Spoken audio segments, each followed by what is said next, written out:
nous allons créer un nouvel exercice où nous allons apprendre à créer une variation cubique et symétrique.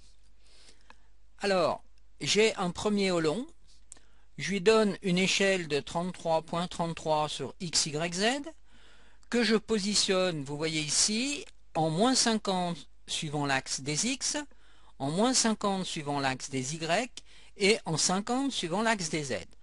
Alors, regardez sous View, ici j'ai mis une rotation par 45 degrés, donc je fais une rotation de 45 comme ça et une rotation vers le bas. Donc on voit où se situe maintenant ce Olon.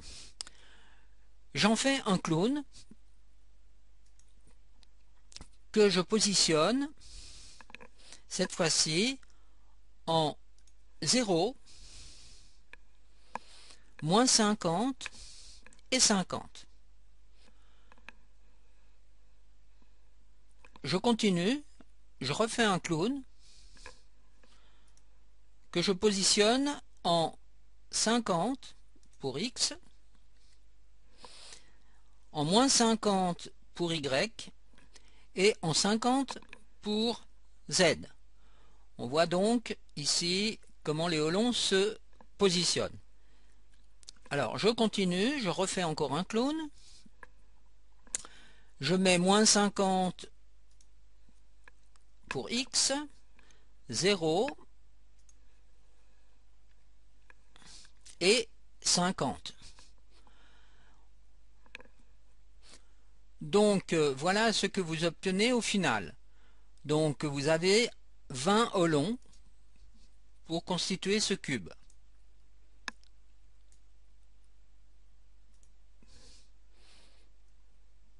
Alors vous trouvez ceci dans File, Open Simple File et dans la catégorie géométrique, vous choisissez Menger Sponge version 2, ouvrir, et là, bon, alors je repositionne ceci comme avant, et voilà. Donc voilà l'image que vous obtenez au final en mettant encore une source d'éclairage pour avoir donc un éclairage avec des ombres. Pour cet objet, a été stocké ici différentes valeurs de Olon dans ces cases mémoire. Alors si je prends par exemple cette case ici, vous voyez que c'est les Olons qui se trouvent ici sur la face avant qui sont sélectionnés. Là c'est la face arrière, là c'est à l'intérieur. Alors prenons ici les extérieurs, donc on voit que c'est les Olons à l'extérieur donc du cube. Alors on va ici remplacer ces cubes maintenant par un métamorphe avec un constructeur. Par exemple, on va prendre le constructeur sphère. Ensuite, on va jouer donc sur des valeurs, les valeurs de Hammond. Alors, j'incrémente ici à 5. Je diminue ici l'échelle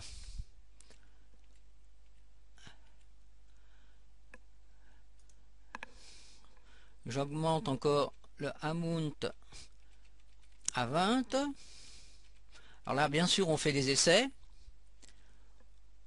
Vous voyez ce qu'on obtient ici. Donc, on obtient bien ici des sphères sur les Olons qui sont sélectionnés.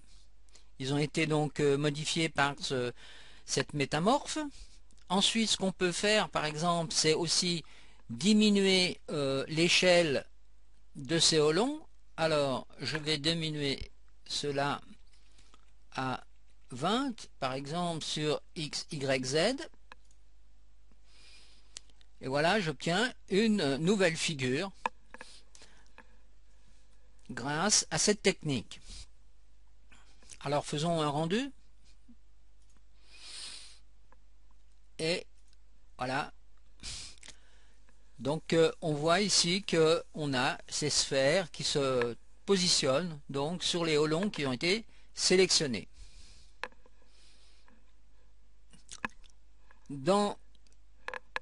Avec le même principe, est réalisé donc ce Menger cycloïde. Alors vous regardez ici, donc vous pouvez étudier donc la construction. Sur le Holon 1, il n'y a aucune métamorphe de disponible, donc c'est un Holon traditionnel. Par contre, vous voyez que le Holon 2, il y a un cycloïde avec justement ces fameux paramètres, ce qui nous donne donc cette partie-là. Et ici aussi l'échelle donc a été déformée suivant l'axe des Y. Alors diminuons celui-ci pour voir un petit peu ce qui se passe.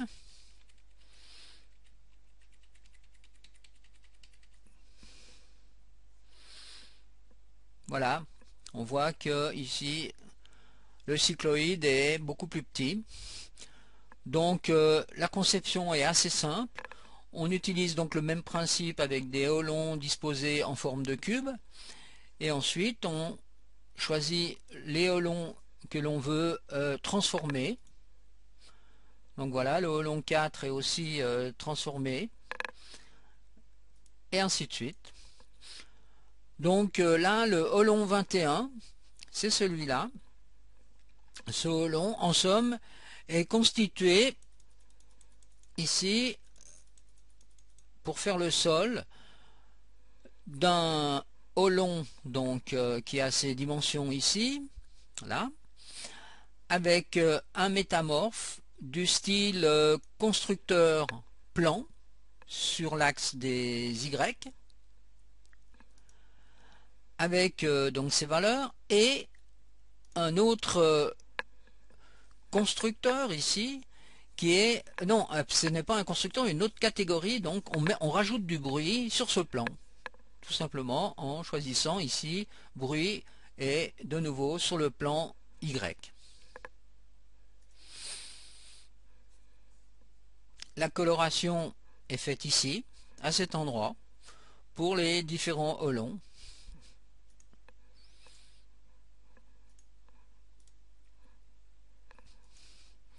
Donc si je prends le holon qui se trouve là devant, donc celui-là c'est le 2.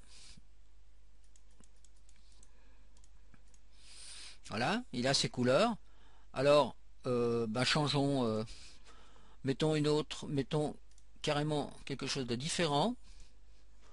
On voit tout de suite l'action donc sur le cycloïde.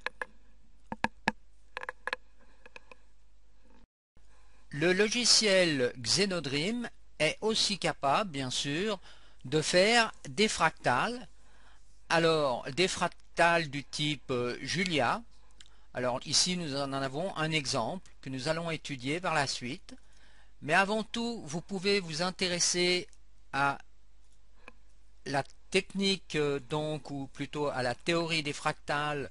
Si vous allez, par exemple, sur Wikipédia, vous voyez ici que vous avez des explications en ce qui concerne donc les fractales. Donc là vous avez un exemple de fractal. En somme c'est Benoît Mandelbrot qui a découvert ça en 1974.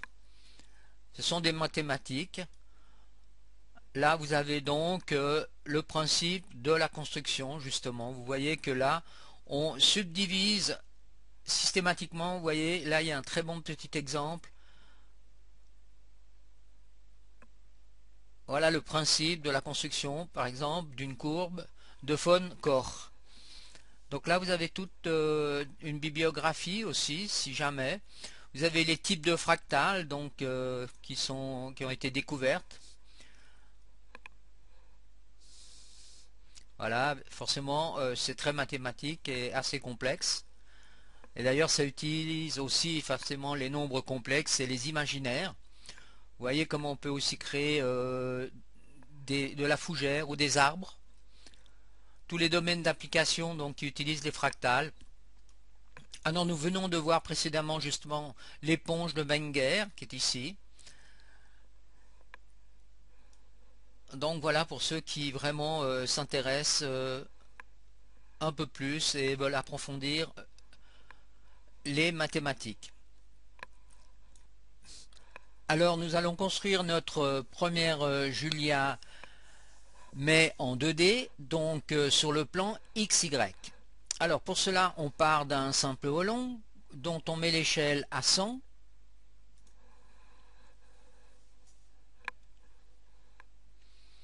Sur les 3 axes. Ensuite, on va aller chercher donc un métamorphe, mais ici, dans la catégorie, on va aller chercher la catégorie des fractales, et on va utiliser une Julia de Z, donc suivant l'axe des Z. Et il suffit maintenant de jouer donc sur les paramètres ici. Alors mettons 100. On voit ici se dessiner déjà le contour. Maintenant, il suffit de jouer sur l'échelle et le spécial pour voir, vous voyez, des modifications. Voilà, on commence à obtenir justement une fractale du type Julia. Alors si on désire créer une Julia, mais qui nous donne l'impression donc des images que Escher avait fait, on procède de cette façon. Donc au départ j'ai une Julia comme j'ai vu donc avant, vous vous souvenez, voilà. Donc ici je vais mettre 10. Ensuite je vais rajouter un deuxième holon, donc en faisant add, ce qui va nous donner ceci. À cet endroit, sur ce deuxième holon, je lui donne donc des échelles différentes. Vous voyez ici une rotation dans l'espace comme vous le désirez. La position aussi de le holon est ici définie. Ensuite, vous avez ici un constructeur du type Tor. Donc là, on voit bien. Et maintenant, si on rajoute un troisième holon, voilà, on rajoute donc un troisième holon qui est ici, voilà, qui a ses valeurs, et aussi un torus, donc un tor. Alors maintenant, si je reviens sur le holon 1 et que je mets ceci à 0, vous voyez que là j'obtiens une image qui est intéressante. Un peu les mêmes images que Escher avait construit. Je peux par exemple maintenant continuer à m'amuser en colorant cette figure donc Julia. Alors en utilisant la méthode holon séquence, je cherche ici une palette de couleurs par exemple qui va être jolie. Enfin, vous choisissez donc les couleurs qui vous intéressent. Alors par exemple je garde ce type de couleur. Maintenant, vous voyez que si je reviens sur Shape, je peux vraiment m'amuser. Maintenant, par exemple, en faisant une rotation de ce holon, alors je me mets sur le mode rotation et je commence à faire tourner ce holon suivant d'autres axes. Vous voyez que j'obtiens complètement une image complètement différente.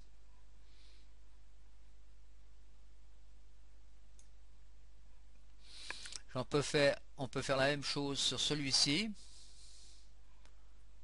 Voilà. Il suffit de faire des essais pour obtenir vraiment une infinité d'objets. Alors quand nous verrons l'animation, eh bien nous pourrons sûrement faire une animation, donc en modifiant les angles des holons ou la position des holons, ce qui va nous donner des séquences d'animation qui peuvent être extrêmement intéressantes. Continuons donc à étudier donc la Julia 7. Alors ici j'ai toujours une Julia, donc comme vous vous souvenez ici on peut incrémenter et obtenir donc une Julia. Donc cette fois-ci je vais mettre ceci à 0, mais je vais la faire tourner de 90 degrés par rapport à son axe Y. Donc voilà ce que l'on obtient, et maintenant je vais modifier l'échelle ici. Vous voyez, j'augmente, voilà, comme ceci. Donc on voit encore de nouveau une autre Julia qui est créée.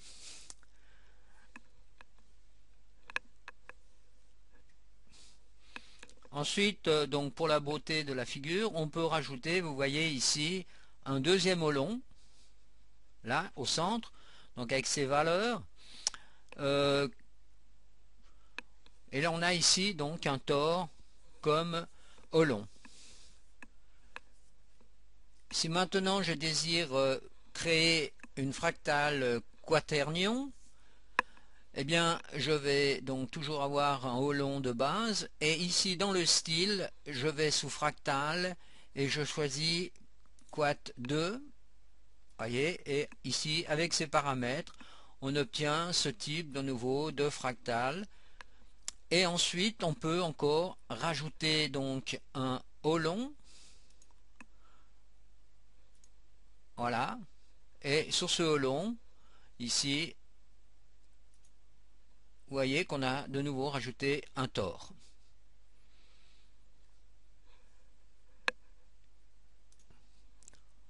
On peut vraiment créer une infinité de fractales avec toutes ces fonctions qui sont créées ici. Là j'ai pris cette fonction là, j'ai donné ses valeurs et j'obtiens déjà cette image.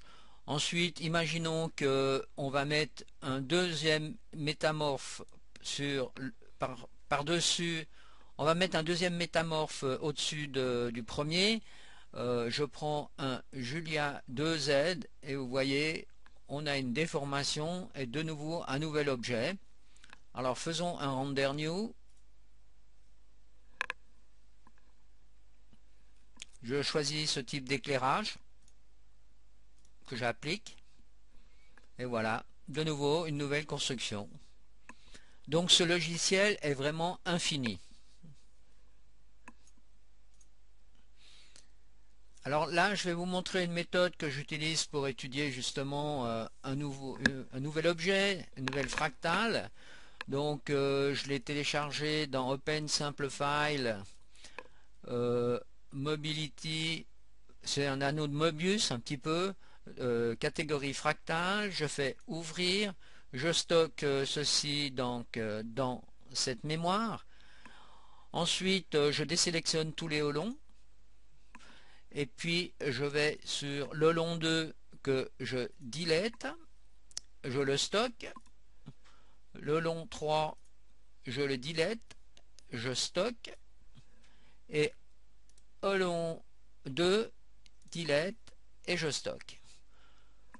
Donc là on peut retrouver facilement la structure. Alors ce pot, vous voyez ici, c'est un anneau de Möbius avec donc ses valeurs. Ici donc on est à 100 pour ce olon. Ensuite on rajoute ici un petit olon donc avec ses caractéristiques. Lui est tourné sur un axe de 90 degrés suivant l'axe des Y. C'est un tore avec ses valeurs. Ensuite vous avez un rajout ici d'un tore avec les mêmes paramètres sauf que la position a changé. Là vous étiez à moins 80 et l'autre à 80. Et ensuite vous avez le final ici qui est avec le dernier olon qui est lui aussi un anneau de Möbius. Voilà une façon d'étudier comment est composé un objet.